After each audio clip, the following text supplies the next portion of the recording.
Welcome to Conversations in Integrative Medicine, and in this module we're going to talk about dietary supplements, sometimes called nutraceuticals. The notion that food or botanicals, herbals or nutrients can be medicine is as old as the hills. In fact, this was a dictum originally from Hippocrates, the father of modern medicine. And unquestionably, the notion is, let food be thy medicine, or medicine be thy food. This is Hippocrates' famous statement. But in essence, we need to understand what dietary supplements are, and we need to understand how they are utilized or can be utilized from a legal perspective in clinical practice. Dietary supplements have a regulatory meaning, governed by the Dietary Supplement Health and Education Act of 1994, an act that I wrote an interpretation of within 1 year of the legislation being passed by the US government. This act has far-reaching consequences for the use of dietary supplements. They're effective and safe and legal use. And in essence, what is a dietary supplement? Well, it's not food and it's not a drug. So you know we're in trouble because the definition is one of exclusion. Whenever we define something by exclusion, we have a problem. Dietary supplements are to carry labeling statements that they're not to be used to diagnose, prevent or treat disease, and labeled as though the Food and Drug Administration has not approved any statements related to the supplement. And in fact that's because really they're approved by a passive process, usually label submission and 28 days for the FDA to respond as to whether or not they accept the label. There is a format for labeling, well defined. Many supplements are labeled incorrectly, especially in retail practice.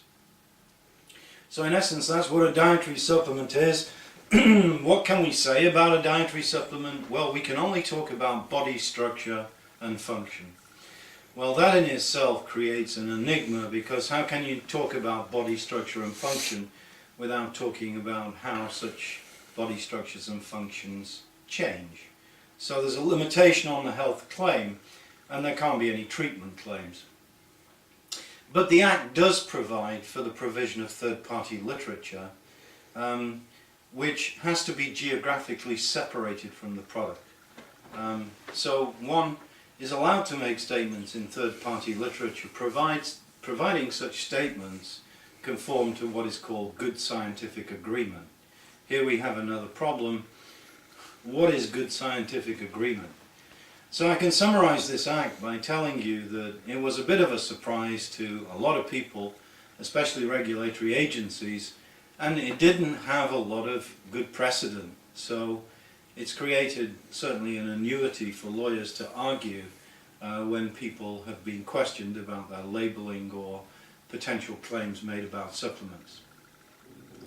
But in essence, we are bound by those rules and regulations, but we have a real enigma here, because many physicians are using dietary supplements in a therapeutic setting, and consumer surveys show us that individuals purchase dietary supplements as part of their freedom of choice of healthcare to actually assist in wellness promotion, which to all intents and purposes is disease prevention and treatment. So here we have this kind of circular or even tautological argument that really is going nowhere, and hopefully this will be sorted out in the future. But if one talks about complementary nutritional management, I think one is fairly safe.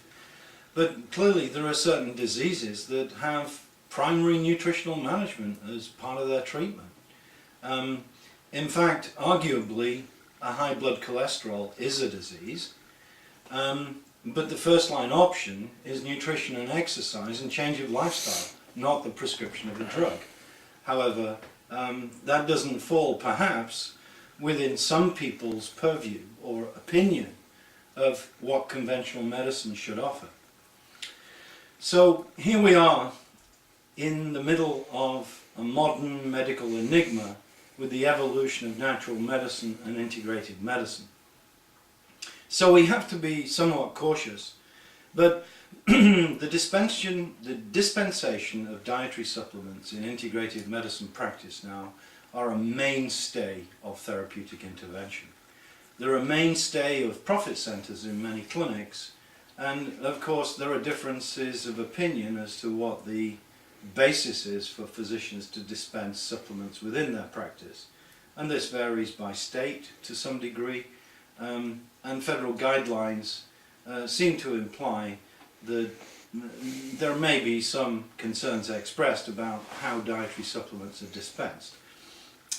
Most notably issues of self-referral and other types of arguments crop up.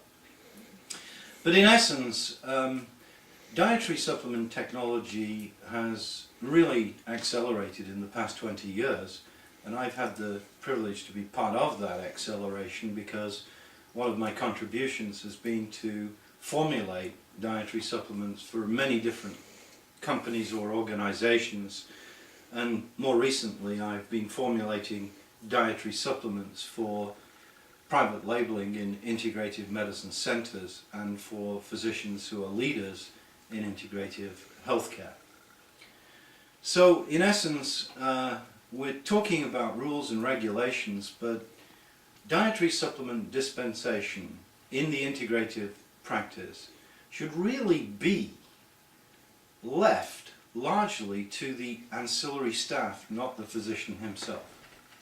So that means that a real educational program is required for dietary supplement use, and this is why the Holt Institute of Medicine developed a dietary supplement counseling course, which is a book, short chapters, approximately 30 odd, an examination, an oral examination, and a certification. And there's no doubt that we've found in our experience that this improves, obviously, patient care, improves patient compliance, enhances patient follow-up, precipitates discussion of spontaneous issues that may not have been uncovered in a normal consultation. Patients looking at supplements, discussing them with a counsellor, start to think about health concerns that they may not have disclosed fully. Many advantages, not the least of which, in integrative medicine practice, one is carrying a very large overhead, and there's nothing wrong with dispensing these products. Now, here is an issue, and it's a very important issue. The professional in integrative medicine practice should not be dispensing supplements that are just available in mass market or even in health food stores at discount prices. The patients expect something different, and they do often pay a premium for dispensation in a doctor's office, justified because the sale of the supplement comes along with expert counselling. But the issue is, the first time that doctors start selling products that are freely available, discounted in chain pharmacies or health food stores, and patients become very upset that they've been overcharged or that they're given something that's quite generic. So this is the model really of natural clinician, where the products produced are somewhat complex, they're condition specific, and they are not available for consumer purchase. Now, many products are purchased on the internet, and many professional supplement manufacturers actually put their products freely available on the internet on websites like Amazon.com or other websites. This is a problem because the patient purchased the supplement, perhaps doesn't come back because they're unhappy with the economics of the transaction. And there is an obligation, in fact, to provide the patient with the correct economic circumstance. So having a patient come back claiming a refund because a supplement was freely available at discount in a consumer circumstance is a real problem in integrative medicine dispensation. Thank you very much for listening to this module, which is very important and will crop up in future modules. Thank you.